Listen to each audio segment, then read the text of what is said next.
Hey everyone, it's Matt. I'm here with Mark, and we're bringing you the dual video review of Super Smash Bros. Brawl, one of the most anticipated games of the year. Yeah, originally actually we couldn't decide who was going to be reviewing this game because, I mean, let's face it, I'm better at the game. And I'm more experienced. Yeah, these old school controllers. I have the new school. I'm cooler than you are. And he's also fatter. Let's just check out the video review. Like its predecessors, Brawl is a 3D fighter whose goal is simple. You take to a 3D battlefield and you try to smash your opponents off the screen. It's very straightforward, it's very simple, but there's a lot of depth to the package. If we're just going by the numbers, this is a much beefier game all around, going from 12 characters in the original Smash Bros. To 26 in Melee, and now 35 here in Brawl, and not to mention more than 40 stages. Obviously, the huge draw with any fighter is the new characters that are in there. So you've got Pit, Sonic, Meta Knight, guys like Solid Snake, Diddy Kong, Ike, and then the trio of Fox, Falco, and Wolf. Some of these characters are really cool, such as Sonic is great. He's really fast, really interesting. Other characters are kind of like Ike, where he's basically a stand-in for Roy in the old game with some new moves.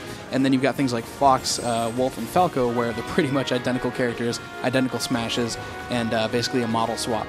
Now this is a Wii game, but you don't have to play with the Wii Remote. You can also play with the Wavebird, the GameCube controller, the Classic controller, a Wii Remote, or the Wii Remote and Nunchuck. They've basically created every option on demand for you. Somewhere in there you're going to find your playstyle. You know, another thing I really like about it, though, is the ability to just customize what every button does. So even if I want to use the GameCube controller and change up which buttons do specials, which buttons do smashes, I can do that. So amongst all the different options, there's definitely a way for everyone to control this game.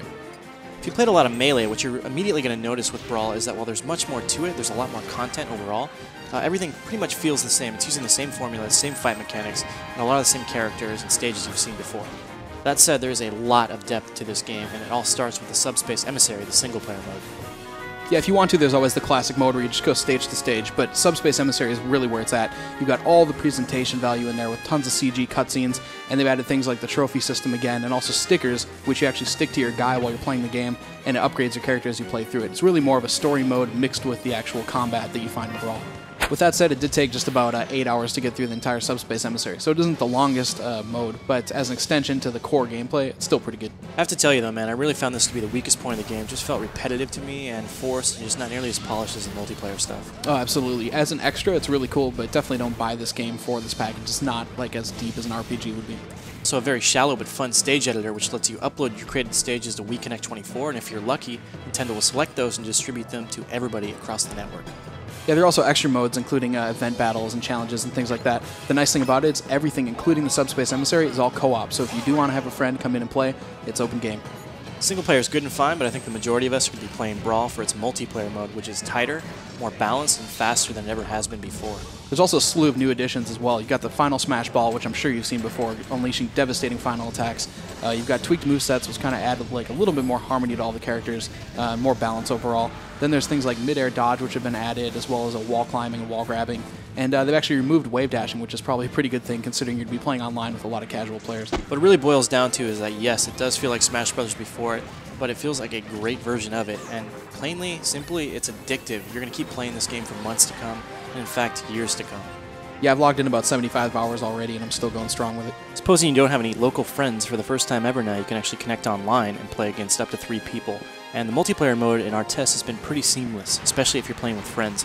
And random matches, what we found is that we've had some random disconnects, unfortunately. Yeah, that is really disappointing, coupled with the idea that you can't really chat with people online either. There's no voice chat. There are pre-made taunts that you can do only with other friends on your friend list. But as far as random play goes, you're going to connect with people, you're going to play them once, you're never going to see them again. Right, and there's no online leaderboard or stat tracking, which is a big disappointment given that so many Smash players are really, really competitive. Yeah, in the game's defense, though, I am pleasantly surprised that there's so much depth with online. I was really expecting it to be a lag fest and be kind of disappointing, in all honesty. And in the end, there's all these options. Anything you can do in local Brawl, you can do in multiplayer online Brawl, which is really nice. Along those same lines, the game really does have a kind of polished and unpolished feel to it, and what we mean by that is that certain aspects are really well done while others seem to be lacking. The inherent issue, of course, is that it's a sequel, and therefore it feels very much like the other games. You can't really get past that, and that's just the way it is. On the other hand, the presentation in the game is pretty much superb. You've got these gorgeous full-motion cutscenes, which, tell the backstory. It's going to be huge nostalgia for Nintendo fans, and they're just spectacular. Meanwhile, you've got an amazingly fluid game. It runs at 60 frames, it runs in 480p widescreen, and you've got this amazing orchestrated music, which is, I think, maybe one of the best soundtracks ever put in a video game. You've also got some weird loading issues too. There's a 20-second front load at the beginning of the game every time you boot, and then also in Subspace Emissary, before and after all these little cutscenes that you get, which are beautiful CG, you also have little pauses in there that really break up the experience. And while there's definite care put into balancing these characters, you can't help but wish that there were a few more of them and that some of them weren't clones or exactly duplicates as how they played in Melee. Right, as soon as they introduce those third-party characters, the natural thing to want is more of them. Right, exactly. Definitely some ups and downs here, but all points considered, Brawl is a spectacular achievement and an amazing, truly amazing multiplayer game. Whether you're playing it offline or online, you're going to be playing it for years to come. We gave it an Editor's Choice Award and a 9.5. Pick it up, we'll see you on the battlefield.